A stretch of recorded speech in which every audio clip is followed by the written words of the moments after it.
जी अस्सलाम वालेकुम दोस्तों, ज़िम्मेदारों के लिए एक और जो है मुश्किल खड़ी हो गई है कि खाद कीमतों में मुसलसल जो है इजाफ़ा हो रहा है। डीएपी की कीमतों में जो है तारीख़ी इजाफ़ा होने जा रहा है। 1 नवंबर से जो है डीएपी की कीमतों में मज़ीद इजाफ़े का इम्कानात हैं, जिसकी वजह से जो है एग्रो डीएपी का मतलब उन्होंने सेल वगैरह रोक दी है।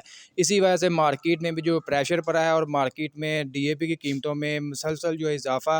और डीएपी का 50 केजी का बैग जो है कसूर में 13,300 रुपये से लेकर 13,500 रुपये तक मिल रहा है। मियाँ वाली में 13,000 रुपये से लेकर 13,500, लिया में 13,200 से 13,500, कमालिया में 13,400 से 13,500 रुपये तक, ओकारा में 13,200 से 13,500, 13,500 से 13,700 बहारी में है।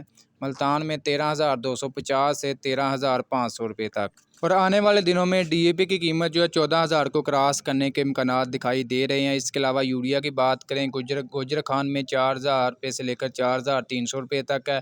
मियाँ वाली में 4,000 से 4,300 रुपये तक, नारोवाल में 4,000 से 4,350 रुपये तक है। कोट अद्दू में 4,100 से 4,350 रुपये तक है। फैसलाबाद में 4,000 रुपये से लेकर 4,250 रुपये तक है। वहाड़ी में 4,100 रुपये से लेकर 4,300 रुपये तक है।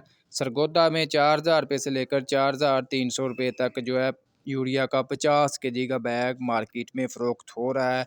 बाकी दोस्तों आने वाले दिनों में खाद मार्केट में मज़ीद जो है इजाफ़े का इम्कानात हैं। इंशाल्लाह जैसे कोई अपडेट वगैरह मिलेगी आपको अपडेट वगैरह करते जाएंगे। दोस्तों आज की वीडियो अच्छी लगी लाइक कर दें। मज़ीद अपडेट्स के लिए हमारे यूट्यूब चैनल वाहला एग्रीकल्चर को लाजमी सब्सक्राइब कर लें। इंशाल्लाह मिलते हैं नेक्स्ट वीडियो में।